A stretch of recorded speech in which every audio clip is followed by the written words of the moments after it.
You're gonna have to give me a minute. I just realized the night bike needed to be put up. And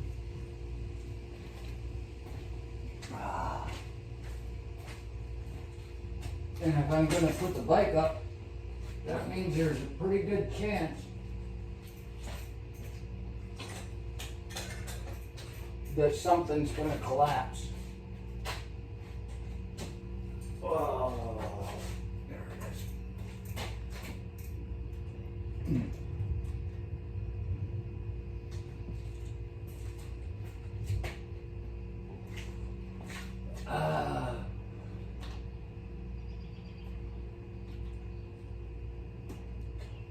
There we are. Siskov Bazunka. Everything is in order. That in itself is a phrase that teaches us that just because we think we know what we're talking about doesn't always mean we know what we're talking about. When I was in Warsaw, not Indiana, Poland, met some people, and there were things I'd heard my dad saying all these years, and he would never teach me Polish. I asked him at 11 years old. I was in the bathroom. I had a fine memory of this. He was standing there in the mirror doing whatever he was doing, and I was standing there just taking a pee.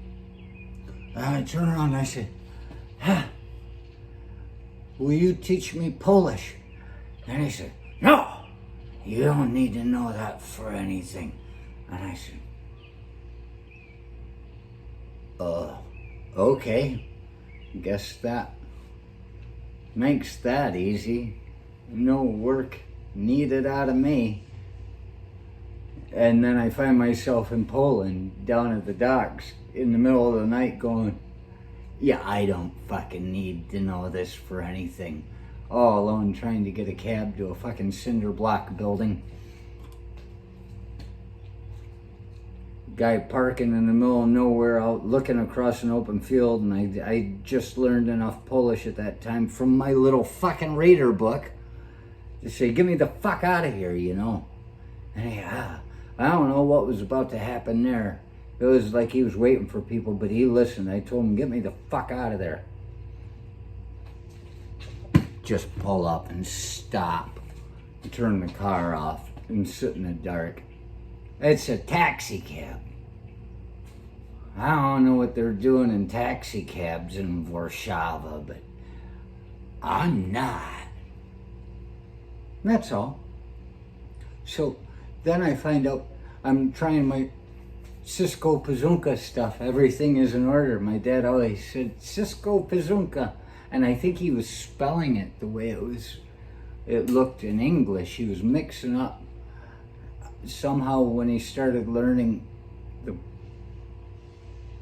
how to write and read in English, he mixed up his Polish because he did that in school.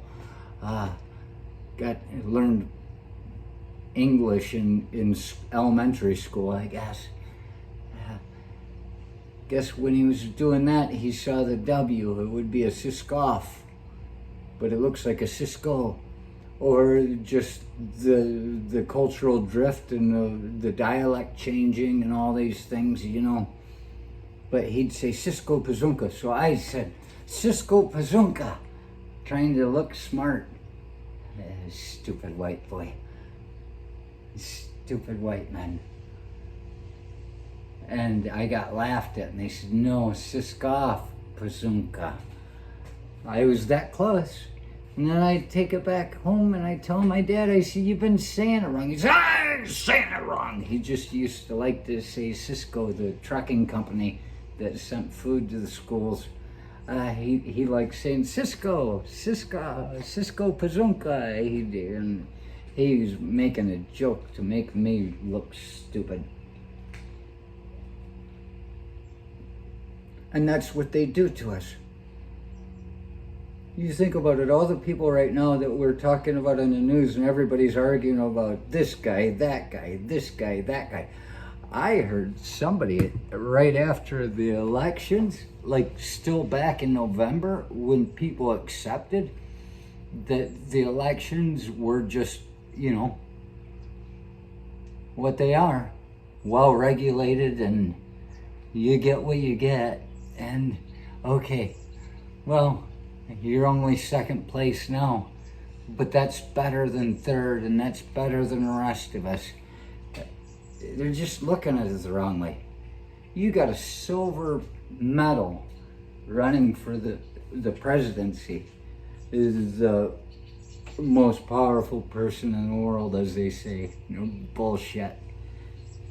Somebody's telling people what to do.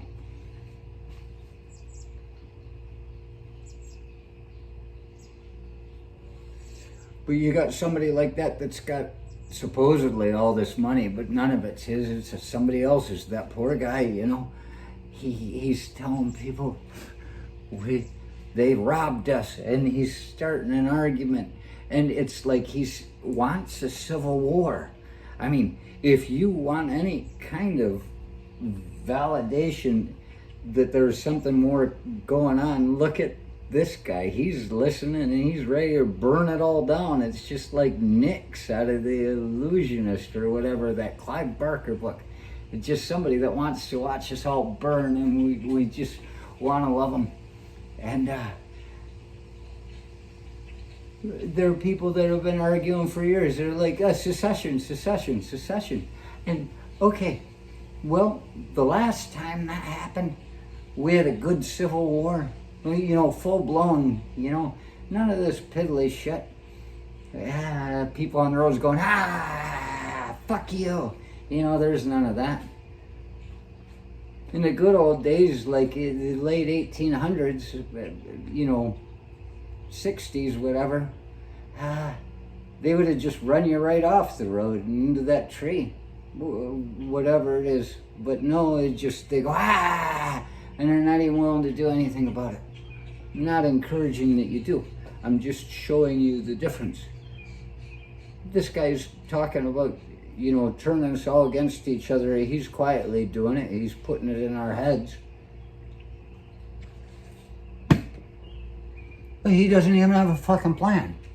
Back then it was the North and the South. And places out in the territories like Missouri and stuff, they didn't care about anybody. They were more worried about the next door neighbor getting their shit. Missouri.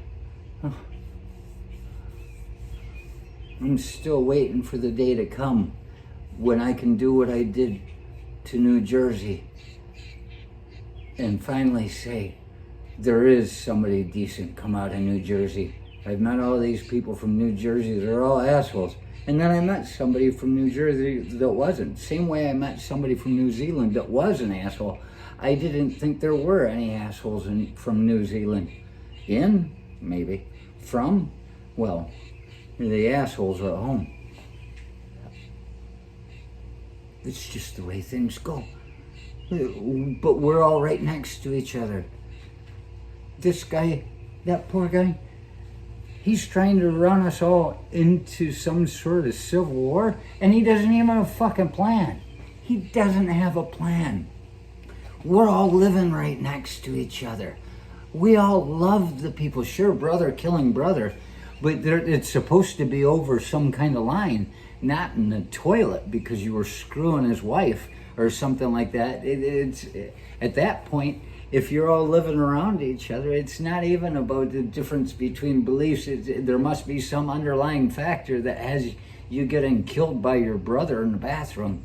I don't know. There's no way. It's almost like that poor guy is trying to talk us into a civil war so we can all start killing each other and killing, and you don't know where it's coming from.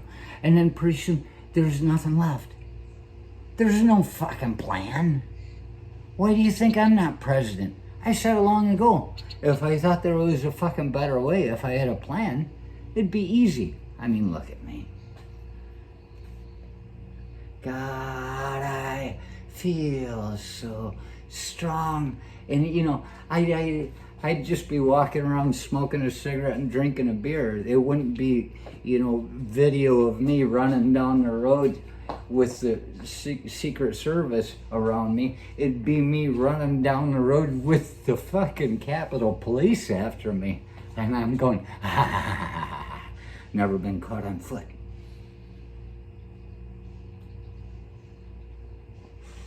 You always got to pull over when you're behind it because they got your plates. They know where you're at. They know where you live. On foot, you hit the road before they even have time to realize that you know what they're thinking. That's your 3-second head start.